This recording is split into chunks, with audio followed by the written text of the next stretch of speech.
नमस्कार प्यारे व्यूअर्स। कुछ दिनों से ना मेरे मन में था कि कम से कम आपके सामने ऐसी सच्चाई रखूं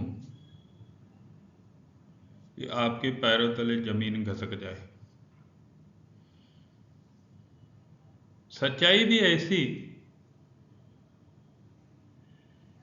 कि ये इंक्वायरीज रेलवे एक्सीडेंट्स की जो की जाती है by the respective inquiry committees,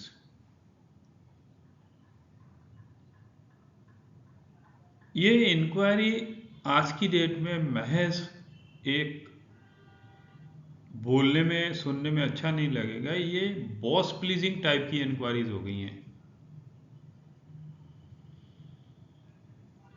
ऊपर देखा जाता है कि एक्सेप्टेंस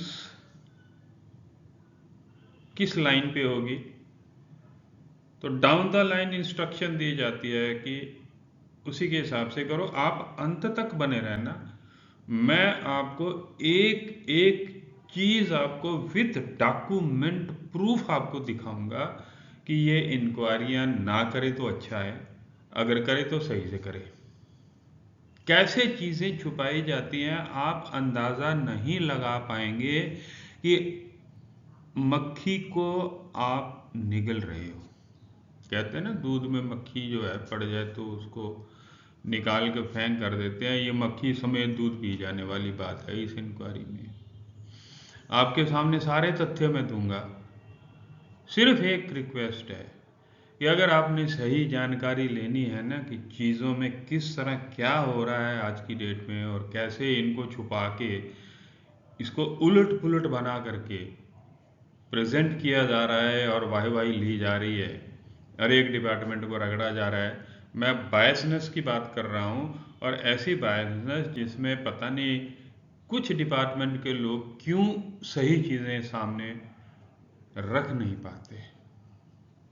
और एक्सीडेंट्स क्या हो गया है, ये एक ब्लेम गेम का ओलंपिक्स या महाकुंभ मान के चलो कि उस तरह हो गया, और inquiries are only and only just to please the top bosses. यही वो खबर है जो आपके अभी भी यादाश्त से डिलीट ना हुई होगी। ये एलटीटी एक्सप्रेस एक गिरी थी, ये अगरतला से लोकमान्य तिलक जाती है, जिसके इंजन समेत 8 डिब्बे गिरे थे। अब मैं डिब्बों के ऊपर में ज़्यादा टिप्पणी नहीं करूँगा, क्योंकि इसमें लोको गिरा था।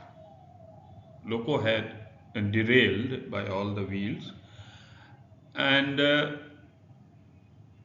ये कोच पे जाऊंगा ना, तो coaches were commissioned just few months back, और उसमें रिजेक्टेबल डाटा है मेरे पास। आप देखोगे तो ताज्जुब मानेंगे कि नए कोचों में भी ऐसा कैसे एक्सेप्टेंस हो जाता है कि व्हील डायमीटर में 8-9 mm 10-10 mm का सेम एक्सेल पे डिफरेंस है, बफर हाइट 1144, स्प्रिंग आपके बैठे हुए हैं, आठों की आठों ही गड़बड़ है। ये मैं नहीं कह रहा, डाटा कह रहा है, जो डाटा रिकॉर्ड किया गया है। और शायद जो रिकॉर्ड कर रहे थे उनको भी नहीं पता कि जो रिकॉर्ड कर रहे वो मतलब आउट ऑफ टॉलरेंस है। Mean there are certain things which are appealing and which give you indication by naked eye, पता नहीं आंखें क्यों काम नहीं करती। तो ये वो एक्सीडेंट के लोगों के बारे में मैं आपको जो बेसिक जानकारी देने वाला हूं, आप ताज्जुब मानेंगे कि क्या ऐसा भी हो सकता है। ऐसा हुआ है, ये डॉक्यूमेंट एविडेंस हैं। मैं कोई भी चीज़ पर्सनल नॉलेज से नहीं बोलता।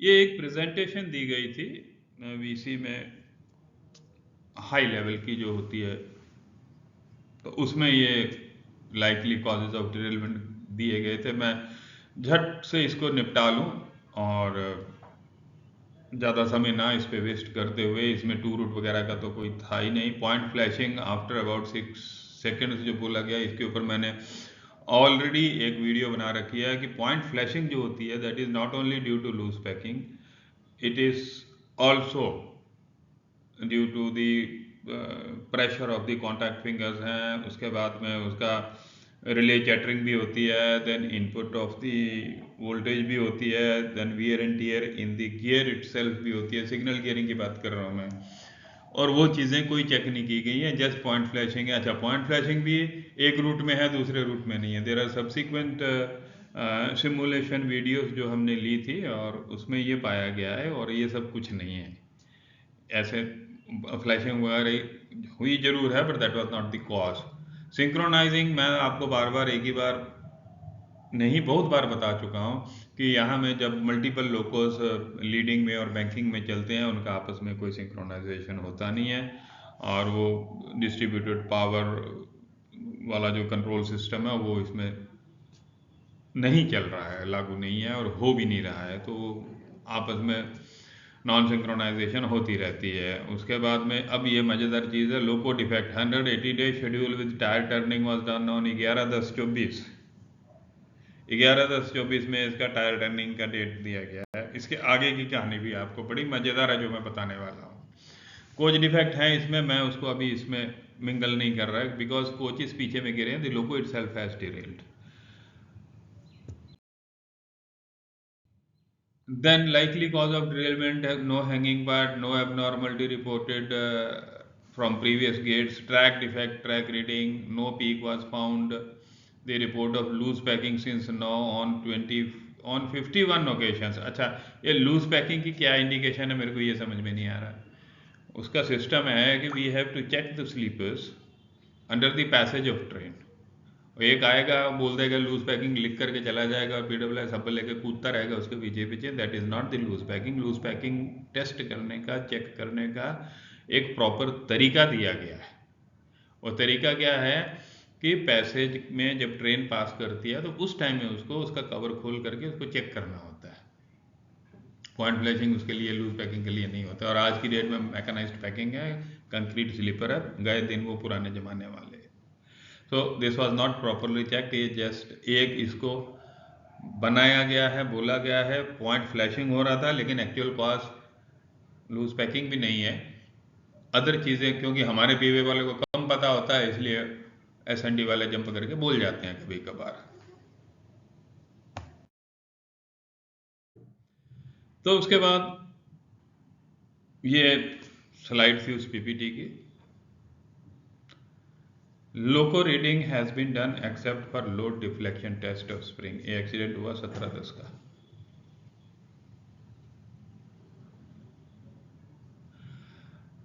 Coach reading is in progress. हम कोच पे इंसिस्ट ही नहीं कर रहे थे। और committee will finalise their report as soon as loco joint report is received.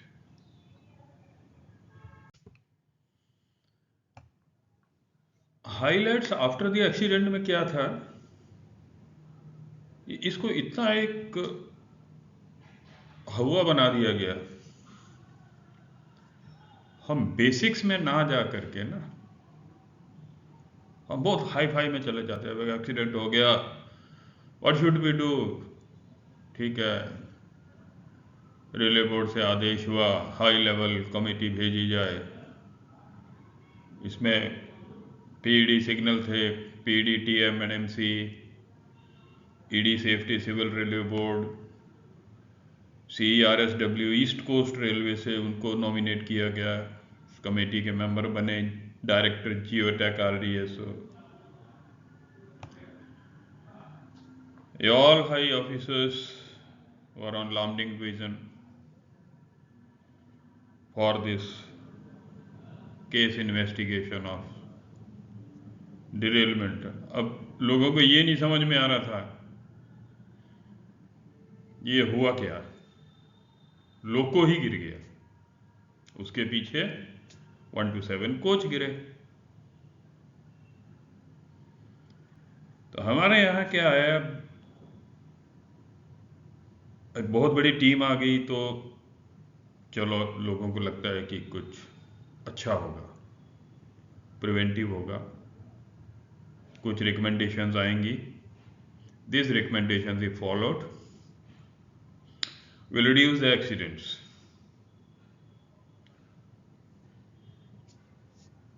दो चार घंटे पहले भी मैंने पता किया था, मैंने कहा भाइयों कोई ये टीम की अगर रिपोर्ट आई हो तो कुछ हमारी भी नॉलेज बढ़ाई जाए, तो शायद अभी तक कुछ आया नहीं है, लेकिन up to this level dignitaries, technocrats had visited the site। मिला क्या, आइए देखते हैं। और ये है लोको, इसका नंबर आपको सही से नहीं दिख रहा है, आई विल शो यू। ये लोको पीछे से डिरेल होकर के इन बिटवीन टू ट्रैक्स आ गया, mean it was on main line, this is the main line, ये मेन लाइन है, ये दो लूप हैं उसमें, मेन लाइन पे आते आते it went of and it is in between the two tracks. This is WDG 4D, आगे मैं आपको दिखाता हूं, WDG 4D है ये देखिए, इसमें लिखा हुआ है WDG 4D, राइट।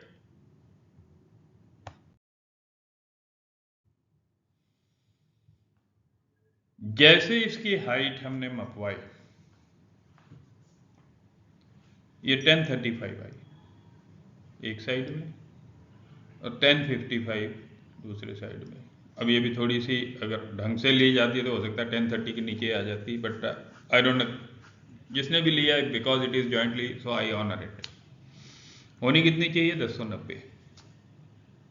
अब रिटायरिंग होके शॉप से 11 तारीख को ही निकला है ना, 6 दिन पहले निकला है, तो किसी ने तो देखा होगा कि इतनी लो हाइट क्यों है, टायर जब टर्न किए तो हाइट क्यों लो आ रही है, किसी की आंख में नहीं गिरी, 1035 तो आंख से दिख जाती है, ये लो आ रही है, अब कितनी है वो तो मापने से पता चलता है।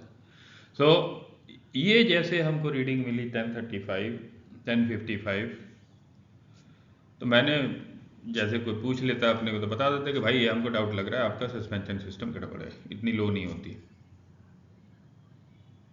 1035 का मतलब है स्टैटिक में लिए है ना, चलने में 1030 से नीचे भी आ रही होगी, वाइब्रेशन जब होती है तो नीचे भी जाएगी when it is in dynamic condition या मूवमेंट कंडीशन, है ना। तो पीछे में इसके LHB कोचेज हैं, तो ये तो 75 mm का डिफरेंस मान लो, उसकी 1105 है स्टैंडर्ड, जो मैक्सिमम एम्प्टी कंडीशन में होती है, तो ये 1030 है और 1105 है, तो 75 mm से ज़्यादा डिफरेंस तो डायनेमिक कंडीशन में वैसे आ गया, रिजेक्शन में तो वैसे आ रही है, इतनी कम वाली कैसे आई लोको, जब 6 दिन पहले शेड से निकला है रिटायरिंग करके, इन्हें हाइट नहीं चेक की। आगे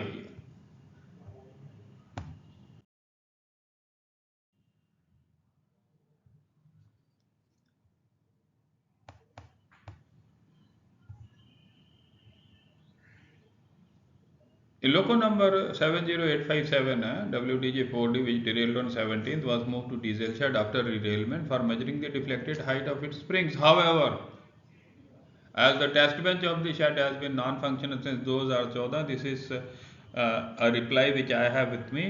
This was obtained through RTI, and the springs were sent to workshop for testing. मैं नाम नहीं ले रहा हूँ, अनफॉर्चुनेटली वहाँ से भी उसको वापस कर दिया गया कि उनके पास भी टेस्ट फैसिलिटी नहीं है।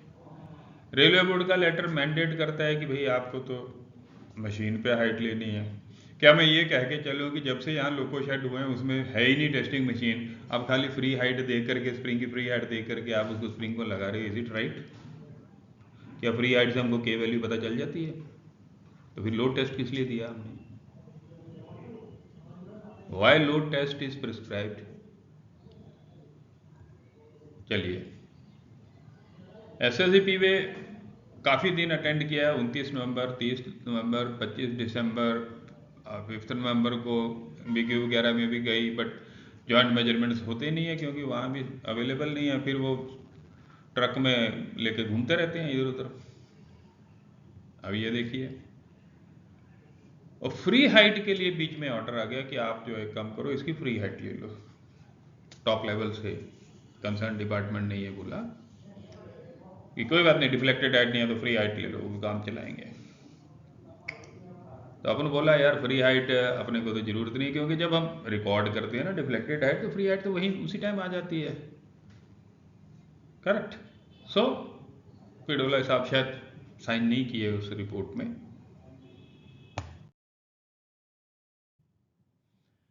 अब ये है उसकी रिपोर्ट, ये है लोको।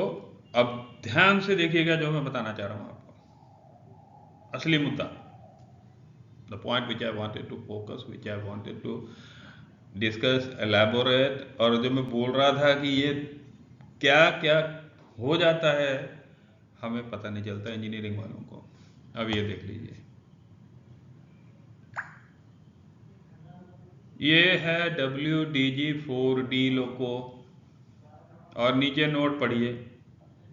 It is to be noted that bogie frame of loco number 12897 WDG4 was utilized in WDG4D.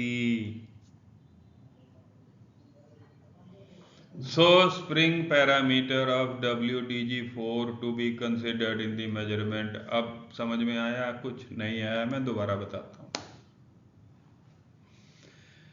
जो ये लोको डिरेल हुआ वो है 4D, लेकिन इसमें ट्रॉली 4 की लगी हुई है, जिसके पैरामीटर आपस में नहीं मिलते। तो ये मिक्स वेज बना हुआ है यहाँ में। और कभी हम वहाँ में प्रेजेंटेशन बना रहे हैं, पॉइंट 51 बार फ्लैशिंग हुआ, 52 बार फ्लैशिंग हुआ, लूज पैकिंग और ये और वो एंड व्हाट नॉट। असली चीज़ में किसी को पता भी होगा तो पॉइंट आउट नहीं हुआ था until this thing came up on 25 दिसंबर। फिर हमने खोजना शुरू किया कि इसमें फ़र्क क्या होता है। आइए,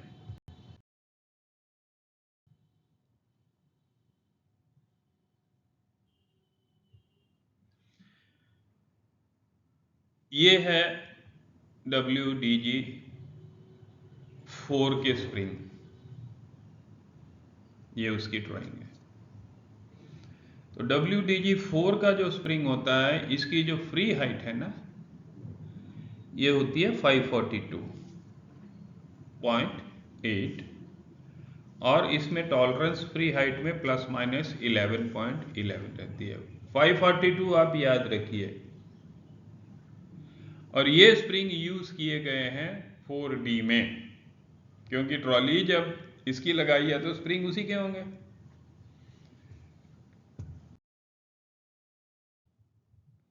ये है आपका 4D, और इसमें लिखा है कि ये स्प्रिंग एप्लीकेबल फॉर WDG4D लोको। इसकी फ्री हाइट कितनी है? ये देखिए 581। कहाँ 542 वाले लगा रखे हैं, जबकि लगाने हैं 581। तो हाइट तो अपने कम आनी है भाई, हाइट तो अपने कम होगी ना। 39-40 mm का अगर डिफरेंस है स्टैंडर्ड, तो आपकी हाइट तो कम होनी होनी है। फिर आप कैसे कह सकते हैं? और जबकि ड्राइंग में ही क्लियर लिखा हुआ है कि ये जो है आपके स्प्रिंग एप्लीकेबल फॉर 4D है, और जो आपका पहले वाली ड्राइंग आपको दिखाई थी मैंने, उसमें लिखा हुआ है कि दैट इज फॉर ओनली 4। तो ये तो जबरदस्ती आपने उसकी ट्रॉली खींच के उसमें लगा दी। ठीक, आगे आपको कंपैरिजन भी देता हूं। अब दोनों में कंपैरिजन क्या है? सॉरी, एक तो ड्राइंग दोनों के स्प्रिंग की अलग है। Both locomotives have a different drawing number for the respective coil springs. DG4 की जो हाइट है वो 542 है, और DG4D की 581। इसमें नंबर ऑफ कॉइल्स टर्न वो भी दे दिया है। स्टैटिक लोड जो हम टेस्ट करते हैं ना स्प्रिंग की डिफ्लेक्टेड हाइट, तो उसमें ये देखिए 4.1 टन है और इसमें 4.5 टन है, तो 0.4 टन का फर्क है लोड में। हम लगा दे रहे हैं उसको। अब वो जो ट्रॉली लगाई है आपने दैट इज फॉर 126 टन और ये 130.2 है। 4.2 tons more load, so the springs have to bear that more load on it. इसका टेस्ट लोड भी अलग है। See the test load is also different. इसकी ये हाइट भी डिफरेंट है, इसके पैरामीटर अलग हैं, इसके पैरामीटर अलग हैं, and still we are insisting कि भाई उसके स्प्रिंग देख लो, हमने तो वही लगाए। अब ये देख लीजिए, these are the compressed height. ठीक। अब एक पीएचओडी साहब कह रहे थे यार ये कंप्रेस हाइट तो सेम ही आ रही है भैया, आपको क्या दिक्कत है? बिल्कुल सही कहा सर आपने, लेकिन थोड़ा सा एक नज़र इधर भी मार लीजिए ना, ये दोनों का लोड क्या सेम है? टेस्ट लोड अलग अलग है। और ये तो ज़बरदस्ती वाली बात होगी कि जब हमने लगाया तो आप मान लो ना, तो हमारी बात ही मान लो ना।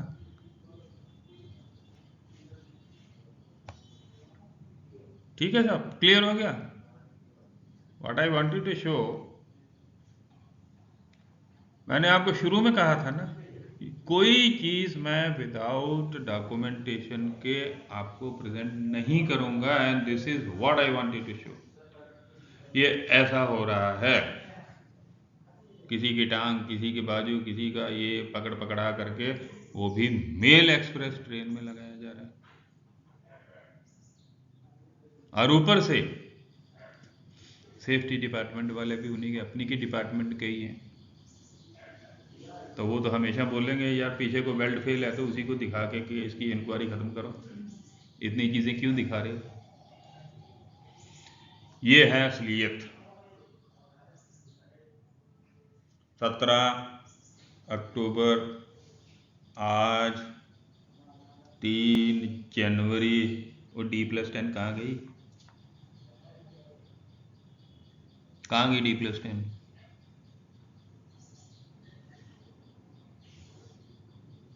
ना आपके पास टेस्ट बेंच है, ना आप चेक करते हो, उल्टी पुल्टी ट्रॉलियां जोड़ जाड़ करके आप जो है लोग को चला दे रहे हो और बाद में बोलते ट्रैक खराब।